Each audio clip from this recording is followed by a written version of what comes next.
Welcome back, ladies and gentlemen. My name is Zest, and today we're opening a Michiru and Touka of Grisaia.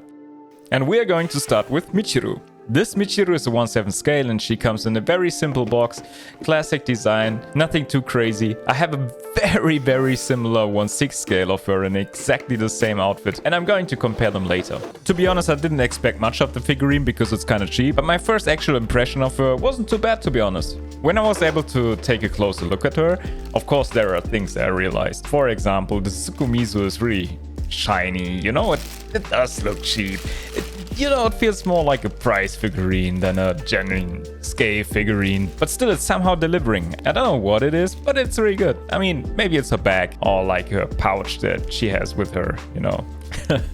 Yeah, also her blonde is, it's really saturated. This also kind of makes her look cheap. What's actually kind of weird is that the skin color is a little bit yellowish. You don't really see it in the recording, sadly, but you just feel like she's super yellow saturated.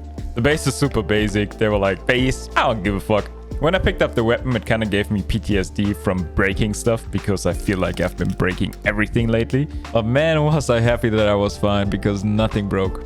So let's compare to the 1/6 scale of Michiru. I think she was released in 2015, so she's really old. I prefer the old one so much more over the new one.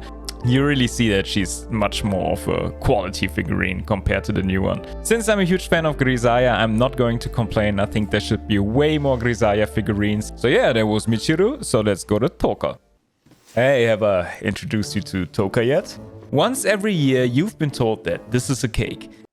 Well, actually, this, ladies and gentlemen, this is a cake. I guess I don't have to mention that I bought Touka solely for research purposes. Back to topic. She comes in a really small box, and the box has windows everywhere, so you can take a really good look at her before buying her. Because we people from the overseas, we have to rely on the pictures we see on the internet. And to be honest, in this case, sadly, the pictures on the internet, they kinda lie to us. Because already the windows are telling you that the skin tone is a little bit off.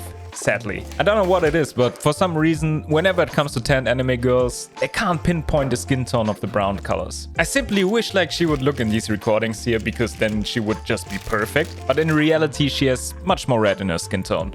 But I'm not going to complain any further because I want to enjoy this figurine. Even though she's a little bit on the red side skin tone wise, her body is perfect. The general shading is so nice. Her tummy is really cool. The bikini she's coming with, her eyes and face are just perfect. The only weird thing about her is her tongue, because her tongue is sticking out on the side. I mean, it's also on the original image, but I don't know, it just feels a little bit off. But to be honest, who's going to look at the face? Touka comes with a very flimsy bikini, and when you open it, you should better watch out because this feels like it could easily break. Of course, the bikini is colored on one side and the other side is white. Touka also comes with a yellow Luftmatratze. Yes, repeat after me. Luftmatratze. Her yellow air mattress is really sturdy and there is nothing special about it. I mean, it's colored great and you just put it on the floor and then you put the bikini on it and Touka on the bikini and then you're basically done. Even though she's a little bit red in skin tone, I still love her. She looks really good. To be honest, I have no idea how exactly I'm going to display them. I think I need a special figurine riser for Touka, so she's on one level with the others. But I have no idea where to get good ones, so if you have a recommendation, please leave it in the comments. Also, please let me know if you liked the video, and see you in the next one.